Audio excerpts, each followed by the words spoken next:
as a period at the age of 9, then you're not a nonce anymore, right? James, would you like to weigh in on that? What did you say? He Come says on, Zia, the age I of believe, I believe, I believe, I believe anyone that sleeps with a 9-year-old is a paedophile. With that, what you will. So fuck anyone, that, yo, you anyone, wanna chat shit, yo. anyone wish to retweet? Look at his marriage to Aisha. The Prophet ﷺ was just over 50 years old when he married Aisha. Okay? So he married her in Mecca or in Medina? Who knows the answer? You should know by looking at his age. He was just over 50 years old. So where did he marry her? In Mecca. Very good, Aisha. Okay? Just before the Hijrah, they were married. She was the daughter of Abu Bakr, the Prophet ﷺ's best friend and his most devout supporter.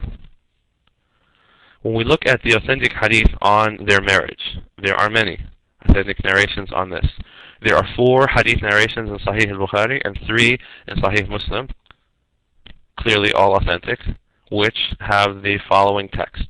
Aisha was 9 years old at the time that her marriage was consummated with Rasulullah sallallahu alayhi wa sallam. Okay? She was 6 when they had been betrothed, in other words, when they were engaged, and 9 when the marriage, when it was consummated, when they went to live together. These hadith that we're speaking of were narrated by 3 separate companions of the Prophet ﷺ.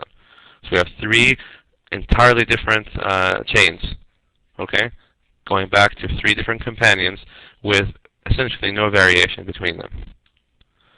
The text of the hadith of Bukhari in English is that Aisha herself narrated that the Prophet ﷺ was betrothed to her, zawajaha, when she was 6 years old, and he consummated, bin nikah, his marriage to her when she was 9, and then she remained with him for 9 years. She was 18 when the Prophet ﷺ died. Are there other reports? This is always the issue. People always come and say, well, you know, there's disagreement on the issue because there's narrations that she was 16 and she was 18 and, you know, this and that and the other, so we're not really sure. And this is always, you know, how people seem to try to wiggle out of this whole issue. Okay? So the other reports.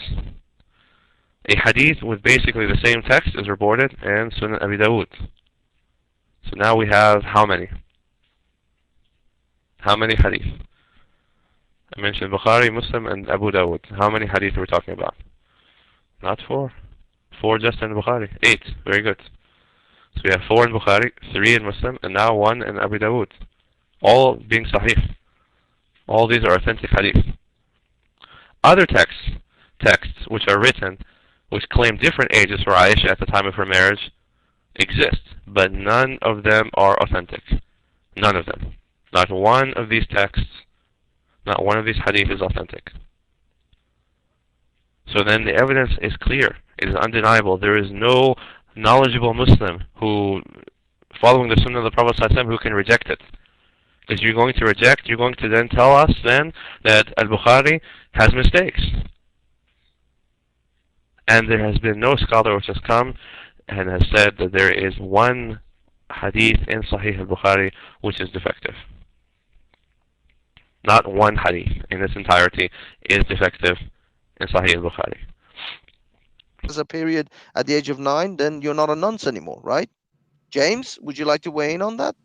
What did you say? He says the age of I believe anyone that sleeps with a 9-year-old is a paedophile. With that, what you will. So Fuck anyone, that, yo, you anyone, wanna chat shit, yo. anyone wish to retweet?